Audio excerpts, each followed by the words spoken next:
हमने शहर को दी एक नई पहचान, हम हैं सिंघानिया बिल्डकॉन। उत्तर प्रदेश के मुख्यमंत्री योगी आदित्यनाथ ने आज केंद्रीय परिवहन मंत्री नितिन गडकरी से मुलाकात की। फिर वो राष्ट्रपति भवन की ओर निकले, जहां पर उन्होंने राष्ट्रपति रामनाथ कोविंद से मुलाकात की। इसके पहले रविवार को योगी आदित्यनाथ ने प्रधानमंत्री नरेंद्र मोदी से मुलाकात की थी। माना जा रहा है कि इस दौरान दोनों नेताओं ने सरकार गठन और राज्य के नए मंत्रिमंडल से जुड़े मुद्दों पर चर्चा की। उत्तर प्रदेश में बम्पर जीत के बाद दिल्ली दौरे पर मौजूद योगी आदित्यनाथ ने रविवार को पीएम नरेंद्र मोदी से मुलाकात की। वहीं सूत्रों के मुताबिक 20 से 21 मार्च को योगी आदित्यनाथ उत्तर प्रदेश के अगले सीएम के रूप में शपथ ले सकते हैं। योगी के नए मंत्रिमंडल में करीब 57 मंत्री शपथ ले सकते हैं। इनमें 22-24 कैबिनेट मंत्री होने की संभावना भी जताई जा रही है। 4 राज्यों की जीत के बाद पीएम मोदी और सीएम योगी की जोड़ी को लोग काफी पसंद कर रहे हैं। होली का त्योहार पास है और ऐसे में प्रयागराज में पीएम मोदी के मुखौटे की मांग अब बढ़ने लगी है। प्रयागराज में एक दुकानदार ने बताया कि इस बार होली पर लोग योगी और मोदी का मुखौटा ज्यादा डिमांड कर रहे हैं। पंजाब के मनोनीत मुख्यमंत्री और आम आदमी पार्टी के नेता भगवंत मान बुधवार को अकेले शपथ लेंगे। भगवंत मान ने एक वीडियो संदेश में कहा है कि आइए सभी मिलकर शहीद भगत सिंह जी के सपनों का पंजाब बनाएं। मैं अपने भाइयों से यह अनुरोध करता हूं कि उस दिन पीली पगड़ी पहने और बहनें पीली शॉल या स्टोल पहने। हमें उस दिन खटकर कला को बसंती रंग में रंगना है। पंजाब चुनाव में मिली बम्पर जीत के बाद आम आदमी पार्टी का दबदबा राज्यसभा में भी बढ़ जाएगा। उच्च सदन में वाईएसआर की 6, समाजवादी पार्टी के 5 और आरजेडी के 5 के बाद आप 5वें नंबर की पार्टी बन जाएगी। वहीं नए बने समीकरणों के चलते अकाली दल का राज्यसभा से पूरी तरह से सफाया हो जाएगा। बीएसपी भी केवल 1 सीट तक ही सिमट कर रह जाएगी। चुनाव में हार पर मंथन के लिए बुलाई कांग्रेस वर्किंग कमेटी की मीटिंग में अंतरिम अध्यक्ष सोनिया गांधी ने पद छोड़ने की बात कही है। पार्टी के नेता अधीर रंजन चौधरी ने बताया कि सोनिया गांधी ने कहा है कि वो राहुल और प्रियंका पार्टी के लिए अपना पद छोड़ने के लिए तैयार है, लेकिन हम सभी ने इसे खारिज कर दिया है। कांग्रेस पार्टी के चुनाव में हार के बाद आलाकमान स्तर पर मंथन शुरू हो गया है, तो वहीं दूसरी ओर कांग्रेस पार्टी का G23 गुट एक बार फिर से सक्रिय हो गया है। इसी कड़ी में कांग्रेस नेता शशि थरूर ने कहा है कि 2 साल पहले हमारे कुछ साथी पार्टी को सक्रिय करने के लिए आगे आए थे, लेकिन पिछले 2 साल में पार्टी में किसी भी स्तर पर कोई खास बदलाव नहीं देखने को मिला। हर कोई चाहता है कि पार्टी अच्छी हो जाए, ज्यादा एक्टिव भी हो जाए। रूसी सेना यूक्रेन की राजधानी कीव की ओर अब तेजी से बढ़ रही है। जंग के 19वें दिन रूस ने यूक्रेन के एक मिलिट्री बेस पर 30 मिसाइलें दागकर उसे तबाह कर दिया है। ये जगह पोलैंड बॉर्डर से सिर्फ 20 किलोमीटर दूर है। यूक्रेन के पश्चिमी इलाके में भी लड़ाई तेज हो चुकी है, जो अब सेफ हेवन बना हुआ है। रूसी सेना ने पोलैंड के बॉर्डर से महज 12 किलोमीटर दूर यावोरिच में एक मिलिट्री ट्रेनिंग बेस पर क्रूज मिसाइलें दागकर 35 लोगों को मार दिया, जबकि 134 लोग इस हमले में घायल हुए हैं। वहीं रूस ने हमले में 180 विदेशी लड़ाकों को मारने का दावा भी किया है। सदर्न पोर्ट सिटी माइकलोव में भी रूसी एयर स्ट्राइक में 9 आम नागरिकों के मरने और दर्जन भर से ज्यादा के घायल होने का दावा रीजनल गवर्नर ने किया है। एक न्यूज एजेंसी के मुताबिक यूक्रेन और रूस के अधिकारी आज फिर से शांति वार्ता करेंगे। ये बातचीत वीडियो कॉल के जरिए की जाएगी। यूक्रेन के राष्ट्रपति जेलेंस्की ने नाटो से अपील की है कि वो रूस के लगातार आक्रमण को देखते हुए यूक्रेन को नो फ्लाई जोन घोषित करे। उन्होंने एक वीडियो में कहा है कि अगर नाटो हमारे आकाश को बंद नहीं करते हैं तो रूसी मिसाइलें आपके क्षेत्र में नाटो क्षेत्र पर नाटो नागरिकों के घरों पर गिरेगी। यूक्रेन की सेना ने दावा किया है कि 13 मार्च को रूसी सेना के 4 विमानों 3 हेलीकॉप्टरों को नष्ट किया गया। वहीं यूक्रेनी सशस्त्र बलों की वायुसेना कमान ने घोषणा की है कि उसने 13 मार्च को मिसाइलों के इस्तेमाल से 7 रूसी विमानों और एक मानव रहित हवाई वाहन को मार गिराया। संयुक्त राष्ट्र के अनुसार रूस के 2 हफ्ते से भी अधिक समय के हमले से कम से कम 596 आम नागरिक मारे गए हैं। हालांकि वैश्विक निकाय के अनुसार सही आंकड़ा और ज्यादा भी हो सकता है। संयुक्त राष्ट्र मानवाधिकार कार्यालय ने कहा है कि यूक्रेन में युद्ध शुरू होने से लेकर अब तक 596 नागरिकों की मौत हो चुकी है, जबकि 1000 लोग घायल हुए हैं।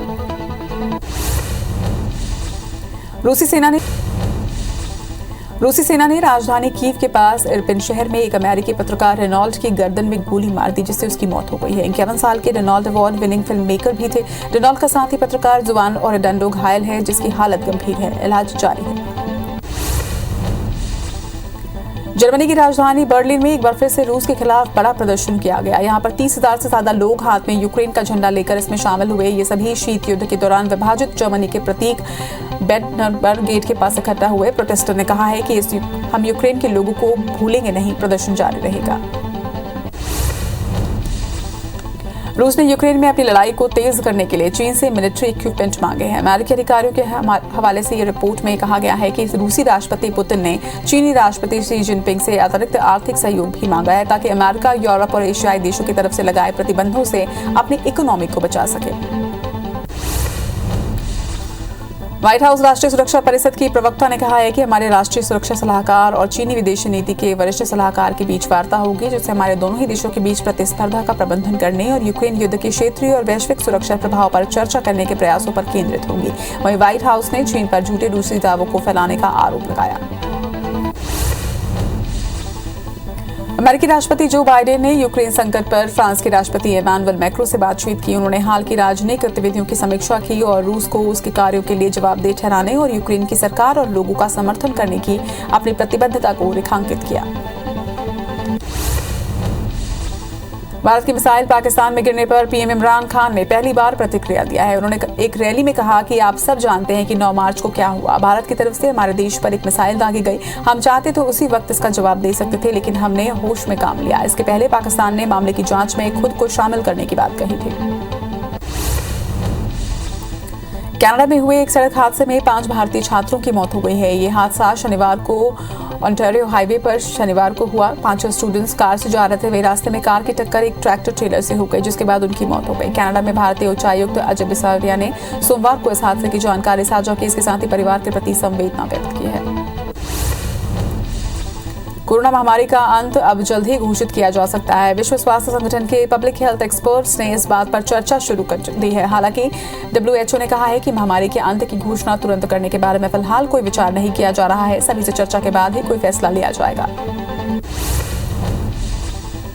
अमेरिका के पूर्व राष्ट्रपति बराक ओबामा कोरोना से संक्रमित पाए गए। इसकी जानकारी उन्होंने खुद दी है। उन्होंने बताया कि वो कोरोना वायरस से संक्रमित पाए गए हैं। हालांकि उनकी पत्नी मिशेल संक्रमित नहीं है। वहीं प्रधानमंत्री नरेंद्र मोदी ने ट्वीट कर बराक ओबामा के जल्द स्वस्थ होने की कामना की है। चीन में कोरोना महामारी ने एक बार फिर से पैर पसार लिए हैं। इस बीच एक न्यूज एजेंसी ने सरकार के हवाले से बताया है कि चीन ने शेंजोन शहर में लॉकडाउन लगा दिया है, जिसकी वजह से करीब 1 करोड़ 7 लाख लोग अपने घरों में कैद हो चुके हैं। राष्ट्रीय स्वास्थ्य आयोग ने रविवार को बताया कि चीन की मुख्य भूमि पर शनिवार को कोविड-19 के 1807 नए मामले सामने आए हैं, जबकि 131 मरीज बाहर से आए हैं। इधर कोरोना को लेकर हांगकांग में स्थिति लगातार खराब होती जा रही है। अधिकारियों ने कोविड-19 के 27,647 नए मामलों की पुष्टि की है। वहीं 87 लोगों की कोविड-19 से मौत हुई है। अब तक यहां 3,729 लोगों की जान जा चुकी है। वहीं वियतनाम दुनिया में ऐसा दूसरा देश है जो कोरोना की सबसे ज्यादा सुनामी झेल रहा है। एक हफ्ते में यहाँ पर 14 लाख से ज्यादा मरीज सामने आ चुके हैं। कोरोना से मौत के मामलों में मुआवजे के लिए झूठे दावों पर सुप्रीम कोर्ट ने चिंता जताई है। सुप्रीम कोर्ट ने कहा है कि जब हमने मुआवजे का आदेश दिया था तब कल्पना भी नहीं की थी कि इसके लिए झूठे दावे भी होंगे। सॉलिसिटर जनरल ने कैग से ऑडिट का सुझाव दिया है। इसके साथ ही सुप्रीम कोर्ट ने केंद्र से हलफनामा दाखिल करने के लिए भी कहा है। राष्ट्रव्यापी टीकाकरण मुहिम के तहत अब तक कोरोना वायरस रोधी टीकों की 180 करोड़ से ज्यादा खुराक दी जा चुकी है। कल 4,61,318 डोज दी गई। वहीं केंद्रीय स्वास्थ्य मंत्रालय के मुताबिक स्वास्थ्य कर्मियों, कोरोना योद्धाओं और 60 साल से ज्यादा उम्र वाले लोगों को 2 करोड़ से ज्यादा एहतियाती टीके लगाए जा चुके हैं। देश में जानलेवा कोरोना वायरस महामारी के मामले लगातार कम होते जा रहे हैं। देश में पिछले 24 घंटे में कोरोना वायरस के 2,503 नए केस सामने आए और 27 लोगों की मौत हुई है। बड़ी बात यह है कि मई 2020 के बाद देश में पहली बार इतने कम केस दर्ज हुए हैं।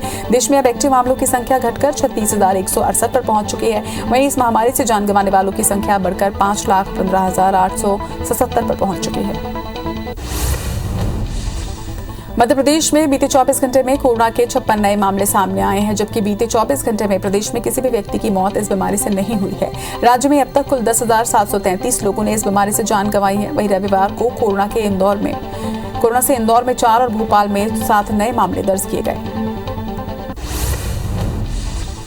छत्तीसगढ़ में कोरोना के मामलों में लगातार कमी आ रही है। बीते 24 घंटे में कोरोना के 15 नए केस सामने आए। वहीं राहत की बात यह है कि कोरोना से एक भी मौत दर्ज नहीं हुई। अब प्रदेश में एक्टिव केस की संख्या बढ़कर 337 पर पहुंच चुकी है। तो वहीं बीते 24 घंटे में कोरोना से 52 मरीज डिस्चार्ज हुए हैं। आज रेलवे ने अलग अलग कारणों से कुल 263 ट्रेनों को कैंसिल किया है। वहीं रेलवे ने 3 ट्रेनों को आज रीशेड्यूल भी करने का फैसला लिया है। इसके अलावा 16 ट्रेनों को डायवर्ट किया गया। हफ्ते के पहले दिन बाजार में तेजी है। सेंसेक्स 230 पॉइंट बढ़कर 55,750 पर कारोबार कर रहा है, जो कि 64 पॉइंट ऊपर 55,614 पर खुला था। तो वहीं निफ्टी 35 अंकों की बढ़त के साथ 16,630 पर बंद हुआ।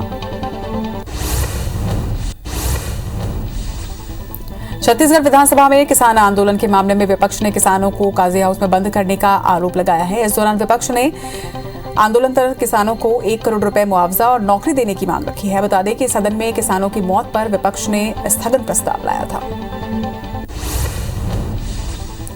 छत्तीसगढ़ सदन में सहायक शिक्षक भर्ती मामले में बीजेपी विधायक ने चयनितों की सूची कब तक जारी होने के बारे में जानकारी मांगी है, जिसके बाद स्कूल शिक्षा मंत्री ने यह बताया कि शिक्षकों का दस्तावेज सत्यापन शुरू हो चुका है और बाकी की प्रक्रिया चल रही है। वहीं सत्ता पक्ष के जवाब से असंतुष्ट बीजेपी विधायकों ने सदन से वॉकआउट किया।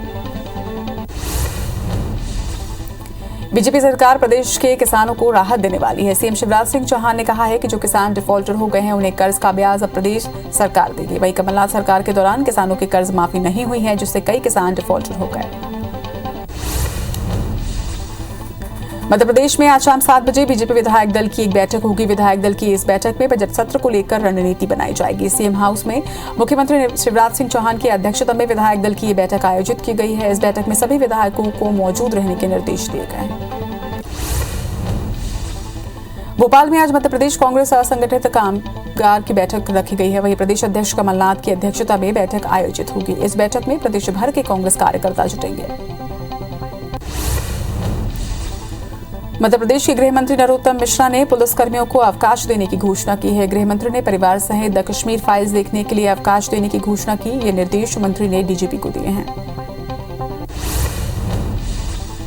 मध्य प्रदेश में उच्च शिक्षा विभाग प्रोफेसर के खाली पदों पर जल्द ही भर्ती होगी। 1400 पदों पर प्रोफेसरों की भर्ती पीएससी से कराने की कवायद शुरू हो चुकी है। वही प्रोफेसर भर्ती के लिए उच्च शिक्षा विभाग जल्द ही पीएससी को प्रस्ताव भेजेगा। बता दें कि प्रदेश के शासकीय कॉलेजों में प्रिंसिपल सहित 5146 गेजेट पोस्ट खाली हैं। राजधानी भोपाल में कल पकड़े गए 4 आतंकियों को आज एटीएस कोर्ट में पेश करेगी। कोर्ट में रिमांड को लेकर मध्य प्रदेश में फैले आतंकियों के नेटवर्क का एटीएस जानकारी निकालेगी। बता दें कि चारों आतंकी बांग्लादेश के प्रतिबंधित संगठन के हैं। वहीं सभी आतंकी जमानते मुजाहिदीन के सदस्य बताए जा रहे हैं। आतंकियों के पकड़े जाने पर गृहमंत्री नरोत्तम मिश्रा ने कहा है कि भोपाल पुलिस ने 4 संदिग्ध आतंकियों को पकड़ा है। वह पूरे मामले में एसआईटी गठित की जाएगी। गंभीरता से मामले की जांच की जा रही है। पूरे मामले की तह तक जानना जरूरी है। वही एहतियातन अलर्ट जारी किया गया है। नारायणपुर में आईडी ब्लास्ट की चपेट में आने से एक जवान शहीद हो गया, तो वहीं दूसरा जवान घायल है, जिसका इलाज अस्पताल में जारी है। सोनपुर मार्ग पर डोंडरबेड़ा के पास ही पूरा हादसा हुआ। बता दें कि रोड ओपनिंग के लिए पार्टी निकली हुई थी, जहां पर आईडी ब्लास्ट की चपेट में आने से दोनों जवान आ गए। आईटीबीपी 53वीं बटालियन में शहीद एएसआई राजेंद्र सिंह पदस्थ थे। कवर्धा में 2 नक्सलियों ने आत्मसमर्पण किया है। समर्पण करने वालों में एक महिला और एक पुरुष नक्सली हैं, जिन्होंने दोनों ही जिले में सक्रिय विस्तार प्लाटून 2 के सदस्य बताए जा रहे हैं, जो कि 5 साल से जिले में सक्रिय थे। कवर्धा में नक्सल प्रभावित इलाकों में पुलिस गश्त न होने और मूलभूत सुविधाओं की कमी को लेकर IBC 24 ने प्रमुखता के साथ खबर दिखाई थी, जिसके बाद पुलिस विभाग का दल प्रभावित गांव में पहुंचा और ग्रामीणों से समस्याओं को जाना और जगह जगह पहुंचकर नक्सली द्वारा लगाए गए पोस्टर भी जब्त किए हैं। ऑनलाइन परीक्षा की मांग को लेकर NSUI आज रविशंकर यूनिवर्सिटी का घेराव करेगी। ऑनलाइन परीक्षा करवाने के लिए NSUI के कार्यकर्ता यूनिवर्सिटी प्रबंधन के सामने अपनी मांग रखेंगे। बता दें कि यूनिवर्सिटी ने ऑफलाइन परीक्षा के लिए टाइम टेबल भी जारी कर दिया है। भोपाल की सलैया में BDA कॉलोनी में गुंडों का आतंक है, जहां पर 4 गुंडों के मारपीट का वीडियो वायरल हुआ, जिसमें गुंडे आपस में मारपीट करते नजर आ रहे हैं। वही वीडियो कल देर रात का बताया जा रहा है। कवर्धा के पंडातराई थाना पुलिस ने गांजा तस्करी करते हुए 2 युवकों को गिरफ्तार किया है, जिनके पास से करीब 2 लाख की कीमत की 25 किलो गांजा जब्त की गई। वहीं एक आरोपी मौके से फरार हो गया है, जिसकी तलाश की जा रही है। अलीराजपुर में युवतियों से अश्लील हरकतें करने वाले आरोपी की गिरफ्तारी की गई है। पुलिस ने मुख्य आरोपी समेत 15 लोगों को पकड़ा है। वहीं आरोपियों की गिरफ्तारी कर अलीराजपुर पुलिस आगे की कार्रवाई कर रही है। बता दें कि वालपुर बगौरिया हाट में इन आरोपियों ने युवती के साथ अश्लील हरकत की थी। टीकमगढ़ वन विभाग में पदस्थ एसडीओ पर कार्रवाई की गई है। सागर लोकायुक्त टीम ने एसडीओ को 10,000 की रिश्वत लेते हुए गिरफ्तार किया है। बता दें कि आरोपी ने स्टाफ में जांच के बदले रिश्वत मांगी थी। सरायपाली की सिंघोड़ा पुलिस ने अंतर्राज्यीय गांजा तस्करी करने वाले गिरोह के 4 सदस्यों को गिरफ्तार किया है। आरोपियों के पास से 16 लाख रुपए का 80 किलो गांजा समेत 20 लाख रुपए का सामान जब्त हुआ है। वहीं अंतर्राज्यीय चेक पोस्ट रेहटी खोल के पास घेराबंदी कर आरोपी को गिरफ्तार किया गया। फिलहाल उनके खिलाफ कार्रवाई की जा रही है। कवर्धा के रक्से गांव में महिला को प्रताड़ित कर दहेज मांगने का मामला सामने आया। वहीं महिला ने मामले में पति सहित 5 लोगों के खिलाफ केस दर्ज करवाया है, जिसके बाद सभी को गिरफ्तार कर रिमांड पर भेजा गया है। पत्थल गांव के लुड़े क्षेत्र में 4 हाथियों का दल घूम रहा है। वहीं हाथियों के दल ने चिकनी पानी में 2 घरों को क्षतिग्रस्त कर दिया है। इसके साथ ही इलाके में फसलों को भी नुकसान पहुंचाया है। क्षेत्र में हाथियों की मौजूदगी से ग्रामीणों में दहशत का माहौल है। Wild life crime petrol STF और टीएसएफ ने पेंगोलिन की तस्करी करने वाले 6 आरोपियों को गिरफ्तार किया है। तस्कर पेंगोलिन को कान्हा से लगे जंगल से होकर बहर महाराजगंज की ओर लेके जा रहे थे। वहीं मुखबिर की सूचना पर कार्रवाई हुई। सभी के खिलाफ वन्य प्राणी संरक्षण अधिनियम के तहत केस दर्ज किया गया। ग्वालियर में पानी की मेन पाइपलाइन फूट गई है, जिससे सड़क पर हजारों गैलन पानी बह गया है। बता दें कि पाइपलाइन फूटने के 5 घंटे बाद भी निगम और पीएचई का अमला नहीं पहुंचा, जिससे हजारों लीटर पानी बह गया। अमृत योजना के तहत 4 शहरों के नाकों पर पाइपलाइन डाली गई है। इंदौर में गर्मी ने दस्तक दे दी है। वहीं शहर में अब तापमान भी बढ़ने लगा है। मौसम विभाग ने मार्च के अंत तक पारा 40 डिग्री तक पहुंचने के आसार जताए हैं, तो वहीं शहर में 3 से 4 डिग्री तक तापमान बढ़ेगा। मथुरा शहर वृंदावन के बांके बिहारी मंदिर में रंग भरी एकादशी में अवसर पर होली का जश्न शुरू हो चुका है। यहाँ लोग नाचते झूमते एक दूसरे पर होली खेलते नजर आए। बता दें कि होली के मौके पर सबसे पहले मथुरा वृंदावन में ही होली खेली जाती है और ये होली कई दिनों तक चलती है। उत्तर प्रदेश के मुख्यमंत्री योगी आदित्यनाथ ने आज केंद्रीय परिवहन मंत्री नितिन गडकरी से मुलाकात की, जिसके बाद वो राष्ट्रपति भवन की ओर निकले, जहां उन्होंने राष्ट्रपति रामनाथ कोविंद से मुलाकात की। इसके पहले रविवार को योगी आदित्यनाथ ने प्रधानमंत्री नरेंद्र मोदी से भी मुलाकात की थी। माना जा रहा है कि इस दौरान दोनों ही नेताओं ने सरकार गठन और राज्य के नए मंत्रिमंडल से जुड़े मुद्दों पर चर्चा की। उत्तर प्रदेश में बम्पर जीत के बाद दिल्ली के दौरे पर मौजूद योगी आदित्यनाथ ने रविवार को पीएम नरेंद्र मोदी से मुलाकात की है। सूत्रों के मुताबिक 20 से 21 मार्च को योगी आदित्यनाथ उत्तर प्रदेश के अगले सीएम के रूप में शपथ ले सकते हैं। योगी के नए मंत्रिमंडल में करीब 57 मंत्री शपथ लेंगे। इसमें 22 से 24 कैबिनेट मंत्री होने की संभावना जताई जा रही है। 4 राज्यों की जीत के बाद पीएम मोदी और सीएम योगी की जोड़ी को लोग काफी पसंद कर रहे हैं। होली का त्योहार पास है और ऐसे में प्रयागराज में पीएम मोदी के मुखौटे की मांग बढ़ने लग गई है। प्रयागराज में एक दुकानदार ने यह बताया कि इस बार होली पर लोग योगी और मोदी का मुखौटा डिमांड कर रहे हैं। पंजाब के मनोनीत मुख्यमंत्री और आम आदमी पार्टी के नेता भगवंत मान बुधवार को अकेले शपथ लेंगे। भगवंत मान ने एक वीडियो संदेश में कहा कि आइए सभी मिलकर शहीद भगत सिंह जी के सपनों का पंजाब बनाएं। मैं अपने भाइयों से अनुरोध करता हूं कि उस दिन वो पीली पगड़ी पहने और बहनें पीली शॉल या स्टोल पहने। हम उस दिन खटकर कला को बसंती रंग में रंगेंगे। पंजाब चुनाव में मिली बम्पर जीत के बाद आम आदमी पार्टी का दबदबा राज्यसभा में भी बढ़ जाएगा। उच्च सदन में वाईएसआर की 6, समाजवादी पार्टी के 5 और आरजेडी के 5 के बाद आप 5वें नंबर की पार्टी बन जाएगी। वहीं नए बने समीकरणों के चलते अकाली दल का राज्यसभा से पूरी तरह से सफाया हो जाएगा। बीएसपी भी केवल एक सीट पर ही सिमट कर रह जाएगी। चुनाव में हार पर मंथन के लिए बुलाई कांग्रेस वर्किंग कमेटी की मीटिंग में अंतरिम अध्यक्ष सोनिया गांधी ने पद छोड़ने की बात कही। पार्टी के नेता अधीर रंजन चौधरी ने बताया कि सोनिया गांधी ने कहा है कि वो राहुल गांधी और प्रियंका पार्टी के लिए अपना पद छोड़ने के लिए तैयार हैं, लेकिन हम सभी ने इसे खारिज कर दिया है। कांग्रेस पार्टी के चुनाव में हार के बाद आलाकमान स्तर पर मंथन शुरू हो चुकी है, तो वहीं दूसरी ओर कांग्रेस पार्टी का G23 गुट एक बार फिर से सक्रिय हो गया है। इसी कड़ी में कांग्रेस नेता शशि थरूर ने कहा कि 2 साल पहले हमारे कुछ साथी पार्टी को सक्रिय करने के लिए आगे आए थे, मगर बीते 2 साल में पार्टी में किसी भी स्तर पर कोई खास बदलाव नहीं देखने को मिला। हर कोई चाहता है कि पार्टी अच्छी हो जाए और ज्यादा एक्टिव हो जाए। रूसी सेना यूक्रेन की राजधानी कीव की ओर तेजी से बढ़ रही है। जंग के 19वें दिन रूस ने यूक्रेन की एक मिलिट्री बेस पर 30 मिसाइलें दागकर उसे तबाह कर दिया। ये जगह पोलैंड बॉर्डर से सिर्फ 20 किलोमीटर दूर है। यूक्रेन के पश्चिमी इलाके में भी लड़ाई तेज हो गई है, जो कि अब तक सेफ हेवन बना हुआ था। रूसी सेना ने पोलैंड के बॉर्डर से महज 12 किलोमीटर दूर यावोरीव में एक मिलिट्री ट्रेनिंग बेस पर क्रूज मिसाइलें दागकर 35 लोगों को मार दिया है, जबकि 134 घायल हैं। वहीं रूस के हमले में 180 विदेशी लड़ाकों को मारने का दावा भी किया है। सदर्न पोर्ट सिटी माइकोलेव में भी रूसी एयर स्ट्राइक में 9 आम नागरिकों के मरने और दर्जन भर से ज्यादा के घायल होने का दावा रीजनल गवर्नर ने किया है। एक न्यूज एजेंसी के मुताबिक यूक्रेन और रूस के अधिकारी आज फिर से शांति वार्ता करेंगे। ये बातचीत वीडियो कॉल के जरिए की जाएगी। यूक्रेन के राष्ट्रपति जेलेंस्की ने नाटो से अपील की है कि वो रूस के लगातार आक्रमण को देखते हुए यूक्रेन को नो फ्लाई जोन घोषित करे। उन्होंने एक वीडियो में कहा है कि अगर नाटो हमारे आकाश को बंद नहीं करते तो रूसी मिसाइलें आपके क्षेत्र में नाटो क्षेत्र पर नाटो नागरिकों के घरों पर गिरेंगी। संयुक्त राष्ट्र के अनुसार रूस के 2 हफ्ते से भी अधिक समय के हमले में कम से कम 596 आम नागरिक मारे जा चुके हैं। हालांकि वैश्विक निकाय के अनुसार सही आंकड़ा और ज्यादा भी हो सकता है। वहीं संयुक्त राष्ट्र मानवाधिकार कार्यालय ने कहा है कि यूक्रेन में युद्ध शुरू होने से लेकर अब तक 596 नागरिकों की मौत हो चुकी है, जबकि 1000 लोग घायल हुए हैं। रूसी सेना ने राजधानी कीव के पास इरपिट शहर में एक अमेरिकी पत्रकार रेनॉल्ड की गर्दन में गोली मार दी, जिससे उसकी मृत्यु हो गई। 51 साल के Reynold award winning film maker भी थे। रेनॉल्ड का साथी पत्रकार जुआन घायल है, जिसकी हालत गंभीर बताई जा रही है। जर्मनी की राजधानी बर्लिन में एक बार फिर से रूस के खिलाफ बड़ा प्रदर्शन हुआ है। यहाँ पर 30,000 से ज्यादा लोग हाथ में यूक्रेन का झंडा लेकर इसमें शामिल हुए। सभी शीत युद्ध के दौरान विभाजित जर्मनी के प्रतीक गेट के पास इकट्ठा हुए। वहीं प्रोटेस्टर ने कहा है कि यूक्रेन के लोगों को भूलेंगे नहीं, प्रदर्शन जारी रहेगा। रूस ने यूक्रेन में अपनी लड़ाई तेज करने के लिए चीन से मिलिट्री इक्विपमेंट मांगे हैं। वहीं अमेरिकी अधिकारियों के हवाले से रिपोर्ट में कहा गया है कि रूसी राष्ट्रपति पुतिन ने चीनी राष्ट्रपति शी जिनपिंग से अतिरिक्त आर्थिक सहयोग भी मांगा, ताकि अमेरिका यूरोप और एशियाई देशों की तरफ से लगाए प्रतिबंधों से अपने इकोनॉमी को बचा सके।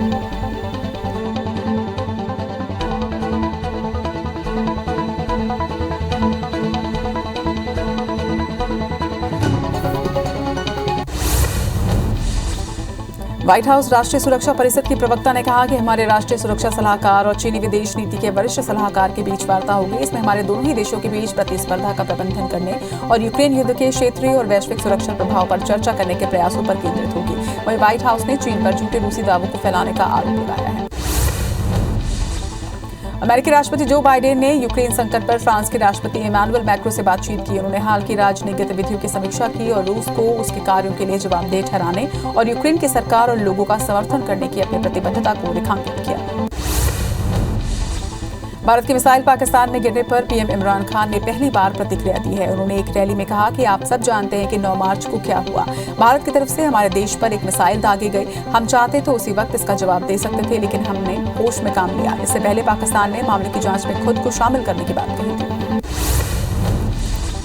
कनाडा में हुए एक सड़क हादसे में 5 भारतीय छात्रों की मौत हो गई है। ये हादसा शनिवार को ओंटारियो हाईवे पर हुआ। वहीं शनिवार को 5 स्टूडेंट्स कार से जा रहे थे, तभी रास्ते में कार की टक्कर एक ट्रैक्टर ट्रेलर से हो गई, जिसके बाद उनकी मौत हो गई। कनाडा में भारतीय उच्चायुक्त अजय बिसारिया ने सोमवार को इस हादसे की जानकारी दी, साथ ही परिवार के प्रति संवेदना व्यक्त की।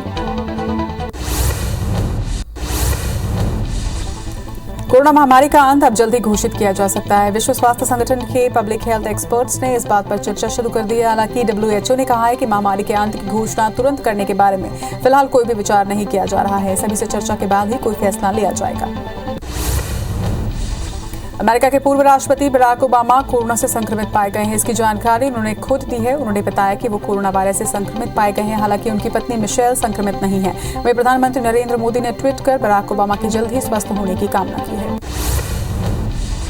चीन में कोरोना महामारी ने एक बार फिर से पैर पसार लिया है। इस बीच एक न्यूज एजेंसी ने सरकार के हवाले से बताया है कि चीन ने शेनज़ेन शहर में लॉकडाउन लगा दिया, जिसकी वजह से करीब 1 करोड़ 7 लाख लोग अपने घरों में कैद हो गए हैं। राष्ट्रीय स्वास्थ्य आयोग ने रविवार को बताया कि चीन की मुख्य भूमि पर शनिवार को कोविड-19 के 1807 नए मामले सामने आए, जबकि 131 मरीज बाहर से आए हैं।